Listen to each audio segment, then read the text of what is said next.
naputol pa yung daan. Ang putik pa naman, nakakatakot. Sa bagay, mas malala yung dinaanan natin sa ano. Dun sa, dito. Sa Kansusu Falls, ano? Grabe nga yun. Grabe talaga yun, ano. Sarap ang dito. Kawawa na naman yung motor ko na to. Sa putik. Pasilitan natin bago tayo mo.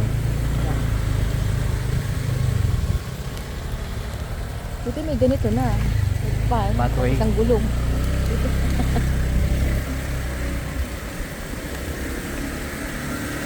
Mukha bilisan at baka tayo masimplang ang aking mga magagandang legs. Charot. Ang maganda kong kita. At ang aking cellphone. Magkano rin inabot ng cellphone mo, Tebek? 68 na to. Grabe, ano? 68,000 kaya pagka minsan parang hindi ko nakakapasa bag ko na. Ito pa. Ano?